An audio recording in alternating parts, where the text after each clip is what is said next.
তার সাথে তোমার সাক্ষাৎ হবে হবে আর হবে, ওতে থেকে তুমি বাঁচতে পারবে না। একটা বলে ঘর আছার নাম হইলে ভুলভুলাইয়া, লাখনৌতে আমি কোনটা আমি দেখিনি, শোনা কথা কচিতে দেখেছেন। অতি নাকি বলে ভিতরে সাইন্ডে জ্বর পরে বলে ভুলে যায় যে কোন দিক দিয়ে বাড়েন কোন দিক দিয়ে ঢুকনো। লোক না থাকলে দেখেন সাইক বলছেন যে লোক না থাকলে ঢুড়ে পেবে না। তো দুনিয়াতে যদি আল্লাহ বা ভুল ভুলাইয়া মানুষ বানিয়ে দিতে পারে, এ গেট দিয়ে অবস্থান দিল কোন গেট দিয়ে গেছে, এবার এমন করে বাঘে বিলেকে ঘেরেছে যে ওই এ গেটে যেছে তো ও গেটে হাজির আছে, যেদিকে যেছে ওদিকে হাজির আছে, উপায় নেই। তো ওই রকমই আপনাকে একটা উদাহরণ দিচ্ছে, এটা কেতাবের কথা লয়। একটা লোক মানে একটা লোক এক জায়গাতে বাস করছিল, তো বাস করতে করতে ওই জায়গাটাতে ওকে মানে শ্যুট করে না, ও রেগে গেছে যে জমিনকে লাত মেরে কইছে তোর এই মাটিতে আমি তোর যে আছে পা দিব না, এই মাটিতে আমি পা দিব না, তুই থাকবো না তোর উপরে। এবার ওখান থেকে চলে গেছে। এবার যাওয়ার পরে ও লাখনৌতে যা খাড়ো হয়েছে, যেমনি লেগেছে হাঁটতে তোর থাকবো না। আচ্ছা লাখনৌতে যার করে যেমনি খাড়ো হয়েছে তখন কিছু এই কার উপরে খাড়ে হয়েছিস, বুঝেছিস তোর তা ফের এই করছে বে, তো এখান থেকে কি আর জমি, তো হাঁটতে লেগেছে। ফের হাঁটতে হাঁটতে হাঁটতে চলে চলুন দিল্লি, ওখানে যে যেমনি খাড়ো হয়েছে তখন কিছু এই তুই যাহার উপরে খাড়ে আছিস। তো ও কোনো কোন হাতে যার করে কি ও রুখতে পারবে নিজকে, কত জমি থেকে হটতে পারবে না, হটতে পারবে। ওইরকমই মত থেকে বাঁচতে পারবে না। যেখানে যাবে সেখানে মরণ আছে, যেখানে যাবে সেখানে মরণ আছে, কোনো জায়গা থেকে বাঁচতে পারবে না। আল্লাহ রাব্বুল আলামিন বললেন আইনামা তাকুনু ইউদরিকুমুল মাউত ওয়ালাউ কুনতুম ফি বুরুজিম মুশাইয়াদা। তুমি যদি বাঁচার চেষ্টা করো যে আমি মরণ থেকে বাঁচবো, तुम दुकान में रहो या मकान में, खेत में रहो या खलियान में, दुनिया के किसी गोशे में रहो, दुनिया के किसी कोने में रहो, जहाँ भी रहो, যেখানে থাকো, দোকানে থাকেন, মাকানে থাকেন, জমিতে থাকেন, খেতে খয়লানে থাকেন, সমুদ্রে থাকেন, জাহাজে থাকেন, মার্কেটে থাকেন, ট্রেনে থাকেন, বাসে থাকেন, আপনার কাজ যখন সময় হয়ে যাবে ওই সময়তে আপনার কাছে সেই মত চলে আসবে। আপনি যদি নিজকে বাঁচাবার জন্য করেন কি, নিজকে যদি বাঁচাবার জন্য একটা অট্টালিকা তৈরি করেন, একটা সীসা গলিয়ে যদি ঘর তৈরি করেলেন, আর ঘরে একটাও ছিদ্র না রাখেন যে মরণকে ঢুকতেই দিব না, আজরাইল আসবে না, আসতে দিব না, বন্ধ করে রেখে দেন, একটাও জ্বালানা রাখিয়েন না, একটাও কেওয়াড়ি রাখিয়েন না, তারপরও আপনার কাছে মরণ আসবে, আপনি ওখান থেকেও বাঁচতে পারবেন না, আপনার কাছে মরণ চলে আসবে, সেখান থেকেও আপনাকে ধরে নিয়ে যাবে, গ্রাস করবে, আপনার কোনো উপায় নাই, বাঁচতে পারবেন না আর পারবেন না। কোনো জায়গা থেকে যে আপনার নিস্তার নাই, মরতেই হবে। আর যখন মরতেই হবে সবই বুঝছেন, তাহলে পারে একটা লোক বলতে কেউ অস্বীকার করতে পারবেন না যে আমি মরবো না। যখন পারবেন না তাহলে আপনার হাইনঠামুটা কিসের, মাস্তানিটা কিসের, আপনি আল্লাহ এইভাবে আড়িয়ে চলছেন কি করে? আপনি জানেন যে আপনি কতদিন বাঁচবেন? কোন মুখে আপনি বলছেন? আপনার কি দেখতে যুবক ভাইয়েরাকে বলবো, এ যুবক ভাই আপনার আগে দিয়ে যুবক কি মরে না, মরণের কি বয়স হয়? আপনাকে বলি নামাজ পড়ো, বলছে আচ্ছা বলি স্যার পড়বো, কিন্তু বয়স টাইম আছে, টাইম আছে কেন? যুবক মরে না, বাচ্চা মরে না, আপনারও টাইম আছে কি? এটা কে বললো আপনাকে? আল্লাহু আকবার। যখন আপনি জানেন যে আমি মরবো, বাঁচার নেই, তাহলে কেন আপনি গুনহাতে যান? তখন আপনাকে চিনতে হয় না। আল্লাহ রসুল বললেন যে তোমরা কি করো, ইত্তাকুল্লাহ হাইসুমা কুনতুম, তোমরা কি করো, যে কোনো জায়গাতে থাকো না কেন আল্লাহকে দেখে ভয় করতে থাকো, তোমরা যেইখানে থাকো না কেন আল্লাহর ভয় অন্তরে রাখো।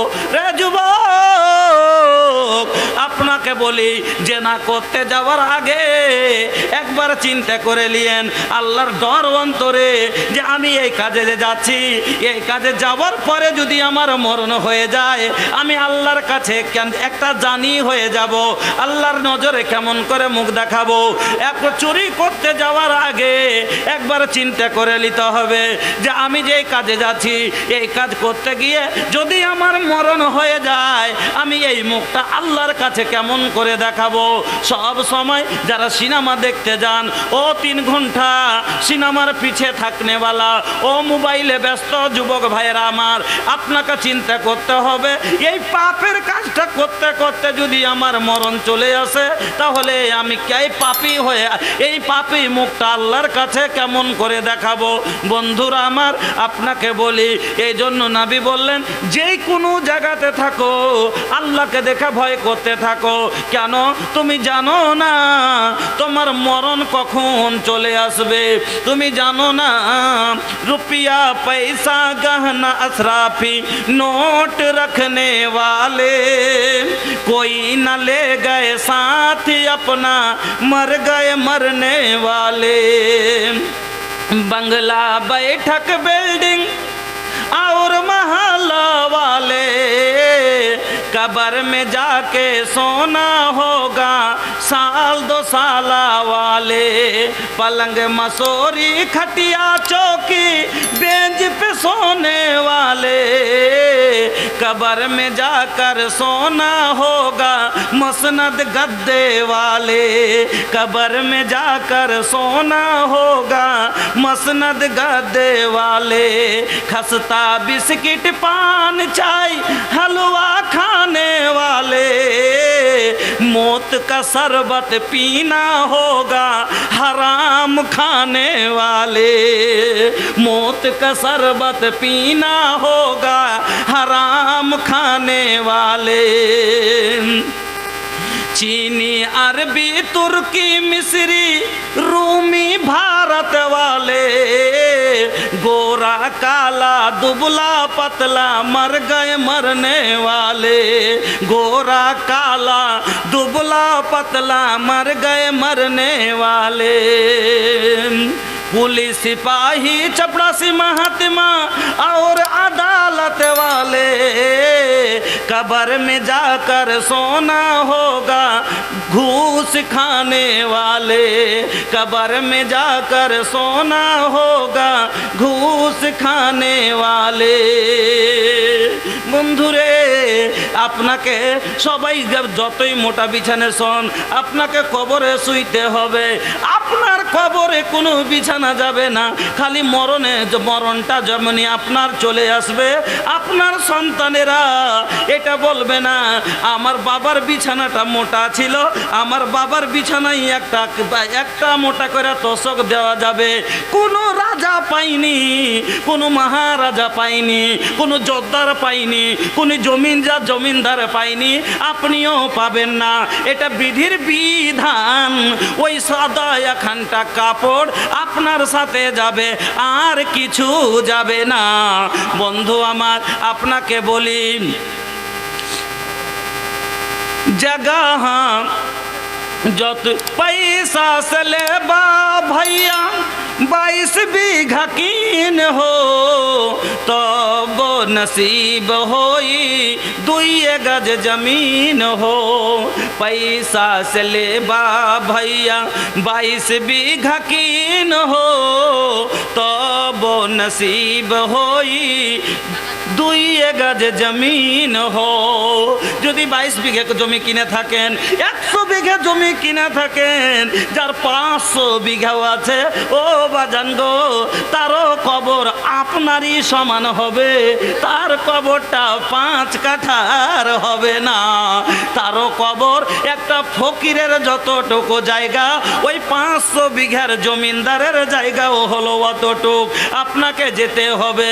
বন্ধু আমার, আপনি মরলেন, কত লোককে দিলেন দফন, কত জানাজার পড়েছি নামাজ, কত লোকের দিয়েছি দফন, কত জানাজার পড়েছ নামাজ, কত লোকের দিয়েছ দাফন, তবু কেন ভাবনা ওরে অবুঝ মন, তবু কেন ভাবনা ওরে অবুঝ মন। ও বন্ধু, কত লোককে নিজের সামনে মরতে দেখলেন, দাদু গেল, নানা গেল, পাড়া প্রতিবেশী গেল, গ্রামের সর্দার গেল, হাজি গেল, মুফতি গেল, মাওলানা গেল, কাউকে ছাড়েনি, আপনাকে যেতে হবে। আর কত মরণের কষ্ট, আল্লাহ রে আল্লাহ, আপনারা সব চোখে দেখতে পান, সুবহানাল্লাহ।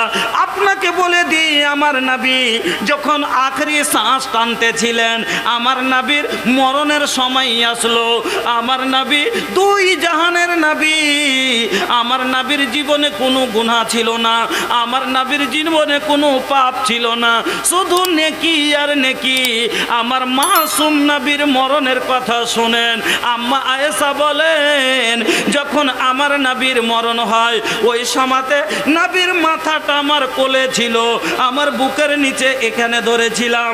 আর রাসূলের বুকখানা যেমন চাক্কিতে গম দিলে যেমন ঘড় ঘড় ঘড় ঘড় করে, ওই রকম বুকের ভিতরটা যেন আওয়াজ করেছে। আমার নবীর মরণের সিদ্ধাত এত বেড়ে গেল, এত কষ্ট বেড়ে গেল গো বাজান, আমার নবী সহ্য করতে পারে না, বারবার খালি মুখখান শুকিয়ে যাচ্ছে, পিয়ালাই পানি নিয়ে হাত ভিজিয়ে ভিজিয়ে মুখের ওপর মুছতে আছে। আর আমার নবী বলছেন, আল্লাহুম্মা রাফিকুল আলা, আল্লাহুম্মা রাফিকুল আলা, আল্লাহুম্মা ইন্না আউযু বিকা মিন শিদ্দাতিল মউত ওয়া সাকারাতিল মউত। আমার নবী দুই জাহানের নবী হয়ে যদি মরণের কষ্ট থেকে পানা চায়, আমার নবীর মরণে যদি কষ্ট হয়, ও আমার মতো আপনার মতো ফজরের নামাজ ছাড়নেওয়ালা, আপনার মতো আমার মতো বেনামাজির মরণ কিরকম হতে পারে, আপনার আমার মরণ কত ভয়ানক হতে পারে, কত কষ্টদায়ক হতে পারে। একবার কেন আপনার ফিকির হলো না? কত মানুষকে আপনি মরতে দেখলেন, কিরকম করে জিহুব্বাটা চাবায়, কিরকম চোখ গালা বড় বড় করে, কিরকম করে মুখখান ক্যাচম্যাচ করে, হাত টানে পা টানে, কত রকমের ছটপট ছটপট করে। ওরে সুবহানাল্লাহ, ওই মরণ কষ্টটা কি আপনার হবে না? ওই মরণের সিদ্ধাতটা কি আপনার হবে না? আপনার আমারও ওই মরণের কষ্ট বন্ধু আমার। তারপরও আপনি একবার মরণ বলে আপনার ফিকির হলো না। যদি মরণের ফিকির থাকতো তাহলে আপনার জীবনে নামাজ হারাইতো না, যদি মরণের ফিকির থাকতো তাহলে হারাম আপনার ভিতরে যেত না, যদি মরণের ফিকির থাকতো তাহলে আপনি বেঈমানের রাস্তায় নামতেন না, যদি মরণের ফিকির থাকতো তাহলে আপনার দ্বারাই গুনাহ হতো না। কারণ যখন মরণের ফিকির যার আছে তার গুনাহ করবে না। কেন? যে গুনাহ করলে, যে আমি করলে আমাকে মরতে হবে, আর মরতে গিয়ে আমাকে জীবনের সব হিসাব দিতে হবে, আল্লাহর কাছে গিয়ে আমাকে এক এক করে হিসাব দিতে হবে। बचपन बीतल अरे बीतली जवानी, आइल बूढ़ापा फिर भी छूटल नाना दानी, छूटल नाना दानी। बचपन बीतल अरे बीतली जवानी, आइल बूढ़ापा फिर भी छूटल नाना दानी, छूटल नाना दानी। मौत ये बहाना बा, दुनिया ये मुसाफिर खाना बा। জরুরি গান के মা বোনদের কাছে আবেদন, পিছনে জায়গা খুব অল্প আছে, যারা পিছনে আমার মা বোনেরা আসছে, মহিলারা আসছে, কষ্ট হচ্ছে, আর আগা থেকে জায়গা এখনো খালি আছে, যেহেতু খুব ঠান্ডার সময় আছে, আপনারা আগে আগে একটু চলে এসেন। আর যারা পিছনে হয়তো আপনারা সাথী ভাই যারা আসছে তাদেরকে জায়গা দেওয়ার চেষ্টা করবেন। আমাদের কাছে আবেদন যে আগে জায়গা খালি আছে, একটু আপনারা উঠে বসে আগা থেকে চলে এসেন। दो दिन का ठिकाना बा, दुनिया ये मुसाफिर खाना बा। बचपन बीतल अरे बीतली जवानी, आइल बूढ़ापा फिर भी छूटल नाना दानी, छूटल नाना दानी। मौत ये बहाना बा, দুনিয়ায় মুসাফির খানা বা। বন্ধুরে, যেমন মুসাফির খানাতে মানুষ আসে আবার চলে যায়, এখন এলো কালকে থাকবে না, ট্রেন ধরে নিজের ঠিকানায় চলে যায়, ওই রকমই আল্লাহর জমিনে আমরা মুসাফির, এসেছি আবার নিজের ঠিকানায় চলে যাব। আমাদের ঠিকানা, আসল ঠিকানা আমাদের যেটা, সেটা হলো আখেরাতের জীবন, জান্নাত জাহান্নাম। আমার বন্ধুরা, আপনাকে বলি, এবার মরণ হয়ে গেল, সবাই জানেন মরতে হবে, মরে গেলেন। মরে যাওয়ার পরে এবার আপনাকে গোসল টোসল দিলে, ওগুলো মাওলানা সব বললেন, সালফি সাহেব আপনাদের সম্মুখে, মশলা মাসাইলে যাওয়ার দরকার নাই। এবার আপনাকে গরম পানি দিয়ে ধুইয়ে টুয়ে এবার কাফনে শুকিয়ে দিয়ে চার পায়ে ঘাড়ে করে এবার চলে যাচ্ছে। সুবহানাল্লাহ। আপনার পিছনটা কি দিচ্ছে? নবী বলেন, যখন মাইয়াটাকে নিয়ে বাড়ি থেকে বের করে, ভাই মাইয়াতে এবার মরে গেল, আত্মীয় স্বজন খুব কাঁদলে, কান্না কাটা করে নিয়ে কিছু উদ্ধার করতে পারলো না, এরা শুধু গুনাহ করলো আর কিছু করলো না। এবার তার গোসল সেরানো হয়ে গেল, আখেরি গোসল হয়ে গেল। আল্লাহু আকবার। এবার জানাজার খাটলা ঘাড়ে উঠে গেল, নিয়ে যাবে জানাজা পড়তে। এমন সমাতে আপনি একবার চিন্তা করেছেন ওর কাছে থাকলোটা কি? নবীজি বলেন, তার সাথে তিনটা জিনিস এবার চলে যায়। তার ইত্তাবল মাইয়াতা সালাসা, তিন জিনিস তার সঙ্গে যায়। একটা গেল কি না, তো তার আত্মীয় স্বজন, তার বেটা বেটি, পাড়া প্রতিবেশী, তার খানদান লোক, বংশের লোক, তারা পিছে পিছে সবাই দাফন দিতে যায়, তারা মাটি দিতে যায়। আর একটা তার হলো সামান কিছু যায়, যেমন একটা কোদাল যায়, একটা বালতিতে জল যায়, এরকম কিছু ক্যাথা, একটা খাট যায়, সাথে এর যে দুটো গেল। আর একটা হলো তার জীবনের আমল সঙ্গে যায়। এবার তিনটা জিনিস সাথে সাথে চলে গেল। যখন মাইয়াটাকে কবরে রেখে দেওয়া হলো, আর রেখে দেওয়ার পরে এবার ওপরে পাটাতনটা বিছিয়ে দিয়েছে। আল্লাহ রে আল্লাহ, ওই কবর ছোট্ট মাটির ঘরে আমার দেহু নিথর হয়ে পড়ে রবে, আধারে কবরে আলোর প্রদীপ কেহ নাহি কব জ্বালবে। থাকবে না কেউ জানি তোমার পাশে, থাকবে না কেউ জানি আমার পাশে, কাটাবো একাকী রাতেরই দিন, হারিয়ে যাব একদিন সবাই, রব না ভবনে চিরদিন। এবার বন্ধুরা আমার, ওই লোকটাকে রেখে দিয়ে তার ওপরে মাটি দিয়ে সব লোক চলে যাবে। সন্ধ্যা ঘনিয়ে এলো, সন্ধ্যার সময় বলবে না কালকে বাবা ঘরের ভিতরে ছিল, অন্ধকার হওয়ার আগে বাড়ির লোকেরা বলেছিল তোর বাবার ঘরটার বাতিটা জ্বেলে দে রে, তোর বাপের ঘরের বলটা জ্বালিয়ে দে। আজ বাবা এমন ঘরে গেল যেই ঘরে কেউ আর বাতি জ্বালাবে না। এই ঘরে পড়ে কালকে 1 ঘন্টা বাবার আওয়াজ না পেলে সবাই কি ব্যাপার, আব্বা কেনে কথা বলে না, আব্বার কেন সাড়া পায় না, সবাই দেখতে গেছে। আও মাও করলে পাড়া প্রতিবেশী সব দৌড়িয়ে এসেছে। এমন ঘরে গেলাম, এই ঘরে আর কেউ দেখতে যাবে না।